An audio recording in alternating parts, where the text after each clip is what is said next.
يعني حاطين لكم ادي ما شاء الله عشه 2 3 4 5 عشوش، وقلبينها خناقه كلهم مع بعض كده، عاملين بيتخانقوا على العشه دي الصغيره، اصغر واحده فيهم. مش عارف بقى ايه الخناقه دي وبيعملوا كده ليه.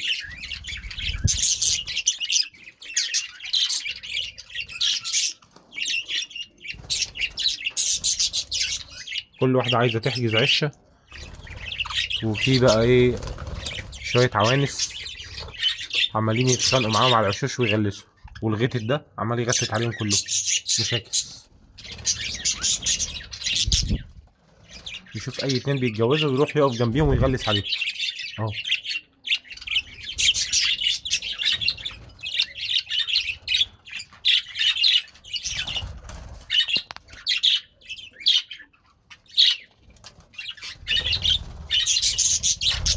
مش عارف عمالين يجروا ورا بعض النهارده كده بطريقه مش طبيعيه وخناق.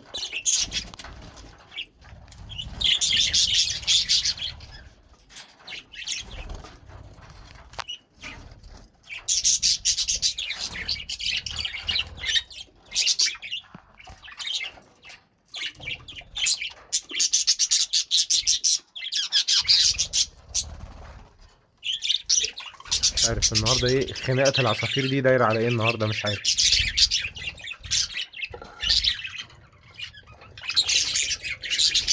اهي البيضه دي امهم اللي هي حواء اللي جوزها طار،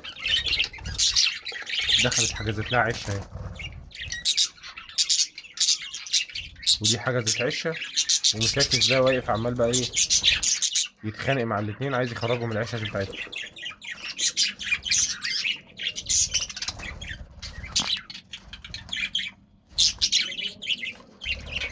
مشاكس ده بتاع ما تقدرش، بتاع فيديو ما تقدرش، اللي كان بيضرب الكوكتيل وبيخش على الرز يضربهم برضه.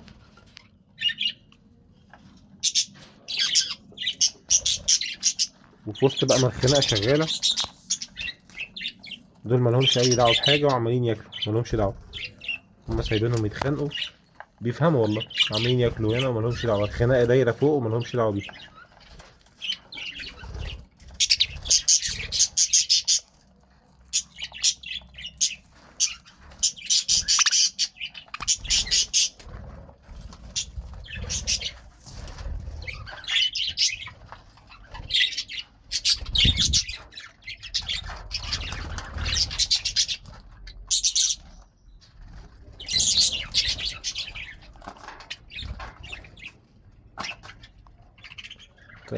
قاعد هادي انت مالكش دعوه باي حاجه، هما يولعوا في بعض وانت قاعد مالكش دعوه.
دي قاعدة راقدة وسايب، يعني مش فاهم، سايبة البيضة وراقدة على بيضة تانية. طب والبيضة دي بنت كام دي؟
والله اللي يعرف الخناقة دي دايرة على ايه، طب يا ريت يفيدنا في التعليقات، عشان احنا ايه اللي نستنتجه دلوقتي ان احنا محتاجين لهم مثلا 200 3 زيادة. بس هل الخناقة دلوقتي على جواز على عشش؟ مش عارف.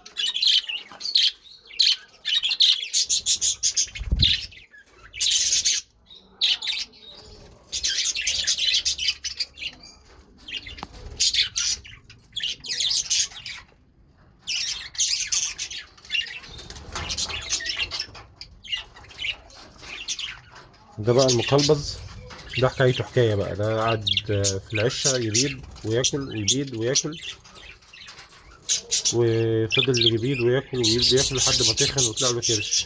والنتيجة دلوقتي انه مبقاش عارف يطير. فعملنا له رجيم قاسي لمدة أسبوع، حطيناه في قفص لوحده كده، وعملنا له أكل صحي لحد ما خس، وبرضه لسه مكسل يطير.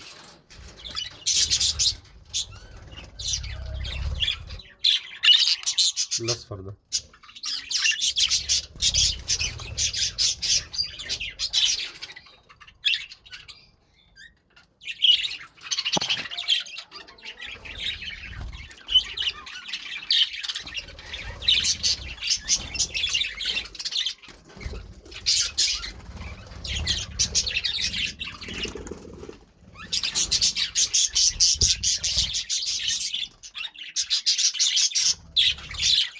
انت العاقلة اللي فيه، دي أعقل واحدة فيه، أمهم الكبيرة.